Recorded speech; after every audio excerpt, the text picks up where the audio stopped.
చూసినప్పుడు మనము విధేయులుగా ఉండడం అంటే దేనికి విధేయులుగా ఉండాలి? ఎవరు దేనికి విధేయులుగా ఉండాలి? దేనికి అసలు ఎందుకని ఉండాలి మనం విధేయులుగా? ఎవరికి మనం విధేయత కలిగి ఉండాలి? ఈ లోకము అశాశ్వతమైనది. ఈ లోకము దాని ఆశలన్నీ ఒకప్పటికి ఏమైపోతాయి? గతించిపోతాయి. ఇవేమి ఉండేటువంటివి కావు. ఈ లోకంలో మనం ఏర్పాటు చేసినటువంటి ఈ గుడారం ఒకప్పటికి ఏమైపోద్ది? శిథిలమైపోద్ది, ఏముండదు. కానీ ఒకటి దేవుడు మనకు ఆయన సిద్ధపరిచినటువంటి శ్రేష్టమైనటువంటి పరలోక రాజ్యము దేవుడు మనకు అనుగ్రహించున్నాడు. అందరూ కూడా స్తోత్రం చెప్తాం. హల్లెలూయా. కనుక ఈ దినము అలాంటి శ్రేష్టమైనటువంటి పరలోక రాజ్యానికి వారసత్వం కావాలంటే మనం విధేయులైనటువంటి బిడ్డలుగా ఉండాలి. ఎలా ఉండాలంటే విధేయత కలిగినటువంటి వారిగా. విధేయతకే అర్థము చెప్పిన మనుజ కుమారుడా, విధేయులుగా ఉండ మాదిరి చూపిన మనుజ కుమారుడా, అవిధేయత తొలగించుమయా ఈ దీన మనసు కరిగించుమయా. హల్లెలూయా. ప్రభునందు ప్రియమైనటువంటి వాళ్ళరా, మనం దేనికి విధేయులుగా ఉండాలి? ఉదయకాల సమయంలో మనము లేఖనాలు జ్ఞాపకం చేసుకున్నప్పుడు బైబిల్ గ్రంథంలో రాయబడుతుంది కదా, చూడండి. పేతురు రాసిన మొదటి పత్రిక, బైబిల్ గ్రంథంలో అపోస్తులైనటువంటి పేతురు గారు రాసిన మొదటి పత్రిక, అక్కడ రాయబడుతున్నటువంటి మాటను జ్ఞాపకం చేసుకుందాం. మొదటి పేతురు 2వ అధ్యాయం. సార్ చూద్దాం, చూడండి. మొదటి పేతురు 2వ అధ్యాయం 22వ వచనాన్ని మనం చదివినప్పుడు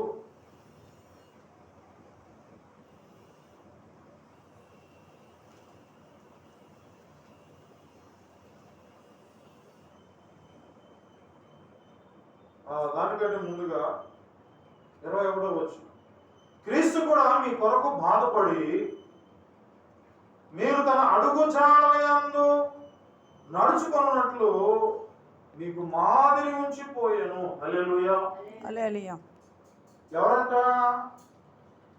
ప్రభు అయినటువంటి యేసుక్రీస్తు వారు కూడా ఏం చేశారంట? ఆయన విధేయత కలిగి, ఆయన మనకు మాదిరిగా ఆ విధేయతను కలిగి మాదిరిగా ఉంచి ఆయన వెళ్ళినట్లుగా మనకు లేఖనాలు చూస్తున్నాం.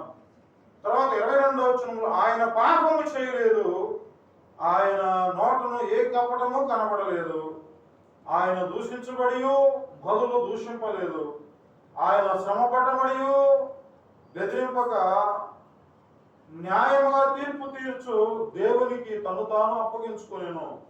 దేవునికి స్తోత్రం. హల్లెలూయా. ఆయన యేసు ప్రభు, ఆయన తండ్రి అయినటువంటి దేవుడి విషయంలో తండ్రి అప్పు చెప్పినటువంటి పని ఆయన ఈ లోకంలో ఆయన ముగించాడు. దేవునికి స్తోత్రం. హల్లెలూయా. ఆయన ముగించినప్పుడు ఆ అప్పచెప్పినటువంటి పని విషయమే ఒక బాధ్యత కలిగినటువంటి వాడిగా, ఒక మాదిరికరమైనటువంటి వ్యక్తిగా ఈ లోకంలో ఆయన జీవించినట్లుగా మనము చూస్తున్నాం. హల్లెలూయా. నిజంగా ఈ దినము విధేయత కలిగి ఉండాలి అంటే నిజంగా ప్రభువును మనం జ్ఞాపకం చేసుకోవాలి. ఎవరైనా ప్రభు అయినా ఆయనలో మాదిరి ఉంది, ఆయనలో విధేయత ఉంది. ఈ దినము నీవు విధేయత కలిగి ఉండాలంటే యేసయ్యను ఆహారంగా మాదిరిగా నీవు తప్పనిసరి తీసుకోవాలి. ఆయనే ఒక మాదిరి లోకంలో ఆయన ఉంచి వెళ్ళాడు. నీవు ప్రభువులే జీవించాలని, నేను పరిశుద్ధులను కనుక మీరును కూడా పరిశుద్ధులై ఉండాలని ప్రభు కోరి ఆయన ఒక మాదిరిగా ఆయన లోకంలో విధేయత చూపించినట్లుగా ఇక్కడ లేఖనాలు రాయబడుచున్నాయి. మరి ఏమంటాడు? మరొకసారి చూద్దాం, చూడండి. ఆయన 22వ వచనంలో 21వ వచనంలో క్రీస్తు కూడా మీ కొరకు బాధపడి, ఎవరి కోసం బాధపడ్డాడంట? మన కొరకు ఆయన బాధపడి మీరు తన అడుగుజాడల యందు నడుచుకొనుచున్నట్లు. ఎవరు అడుగుజాడలు నడవాలి? యేసయ్య అడుగుజాడలో మనం నడవాలి. ఆ అడుగుజాడలో నడుచుకున్నట్లు మీకు మాదిరి ఉంచిపోయాడు. ఎవరికి మాదిరి ఉంచింది? మనకు మాదిరి ఎవరంటే, మనకు రోల్ మోడల్ ఎవరంటే దేవుడు మాత్రమే. దేవునికి స్తోత్రం, హల్లెలూయా.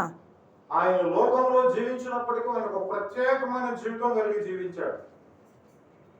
ఆయనలో కామక్రోధ లోభ మోహ మదమత్సములు లేనటువంటి వాడు. ఆయన పరిశుద్ధంగా ఈ లోకంలో జీవించాడు. కారణం ఏంటంటే తండ్రికి చెప్పినటువంటి పనిని ఆయన తూచా తప్పక ఆయన పాటించాడు. ఆయన విధేయత కలిగి విధేయుడుగా తగ్గించుకున్నాడు. ఎవరై చెప్పినా ఆయన చేశాడు. అందుకని తాను తగ్గించుకున్నవాడు హెచ్చించబడిన వాడు తగ్గించుకోడు. ఈ దినము నిజంగా నీవు తగ్గించుకున్నప్పుడు నీకు ప్రత్యేకమైన విధేయత కలిగి ఉంటావు. ఆ విధేయత నీ జీవితానికి చక్కటి శ్రేష్టమైనటువంటి అనుభవాలను కలుగు చేస్తుంది. ఈ దినము నీలో విధేయత లేకుండా నువ్వు దేవుని మందిరంలో ఉన్నా దానివల్ల నీకు ఉపయోగము లేదు. మాదిరి కావాలి. ఆ మాదిరి ప్రభు అయిన యేసు క్రీస్తు ఆయన ఈ లోకంలో ముందుగానే ఆయన చేసి వెళ్ళినట్లుగా ఈ పేతురుకు రాసిన పత్రికలో మనం చూస్తున్నాం. నిజంగా ఎందుకని ఆయన మాదిరి చూపించాడంటే చూద్దాం. బైబిల్ ఒక మాట రాయబడుతుంది. ఏమంటుందంటే సత్యమునకు విధేయులే ఉండాలి. దేనికి విధేయులనే ఉండాలి? సత్యము. నిజంగా సత్యం ఎవరంటే ప్రభు అయిన యేసుక్రీస్తే సత్యం. ఎవరి సత్యం? అందుకనే ఒక మాట ఉంటుంది కదా, సత్యమే వైజయితి. సత్యమే జయిస్తుంది. మనం అసత్యంగా ఏది చేసినా, మనం అసత్యంగా ఏది సంపాదించినా అది ఒకప్పుడుకి ఏమైపోద్ది? అది ఉండేటువంటిది కాదు, పోయింది. చివరికి గెలిచేది ఏంటంటే సత్యమే. ఆయన సత్యమై ఉన్నాడు. యేసు ప్రభు నిజమైన సత్యమై ఉన్నాడు. నేను మార్గమును సత్యమును జీవనమై ఉన్నాను ఆయనే చెప్తున్నాడు అన్నమాట. కనుక ఈ దినము ఆయన నీకు రోల్ మోడల్ అయి ఉన్నాడు. ఆయన విధేయత కలిగి లోకంలో తగ్గించుకున్నాడు. బొచ్చు కత్తిరించమని ఆయన మౌని ఉన్నాడు. ఆయన ఆ చెంపల మీద పెట్టి ఆయన కొట్టారు. ఏమండి? పిడిగుద్దులు గుద్దారు. అనేకమైనటువంటి బాధలు పెట్టారు. అయినప్పటికీ ఆయన తండ్రి పట్ల విధేయత కలిగి ఉన్నాడు కనుక ఆ విధేయతే ఆయన ఏం చేసింది? మరలా తిరిగి పునరుద్ధానుగా లేచేటువంటి శక్తిని దయచేసింది. హల్లెలూయా. ఈ దినం నీవు కూడా అలాంటి అనుభవం ఉన్నప్పుడు నీవు కూడా పునరుద్ధాన శక్తి కలిగి లేవగలవు. హల్లెలూయా. ప్రభునందు ప్రేమైనటువంటి వాళ్ళరా, ఇంకోటి ఏంటంటే, ఒకటి సత్యమునకు విధేయులుగా ఉండాలి. దేనికి విధేయులుగా ఉండాలంటే, ఒకటి సత్యమునకు విధేయులు ఉండాలి. మన నోట ఎప్పుడు సత్యమే ఉండాలి, అసత్యం ఉండడానికి వీలేదు. ప్రాణం పోయిన అబద్ధం ఆడటానికి వీలేదు. ఏమండి? ఈ లోకంలో అందుకని అంటాడు, యెహోవా నీ గుడారంలో అతిథిగా ఉండదగిన వాడు ఎవడని అడిగినప్పుడు ఆయనే దావీదు రాస్తూ అంటుంటాడు, ఈ గుడారం అతిథిగా ఉండదగిన వాడు ఎవడంటే, అక్కడ చూద్దాం కీర్తన గ్రంథంలో రాయబడినటువంటి మాట, యెహోవా నీ గుడారంలో అతిథిగా ఉండదగిన వాడెవడు? నీ పరిశుద్ధ పర్వతం మీద నివసింపదగిన వాడెవడు అని రాస్తూ అంటాడు.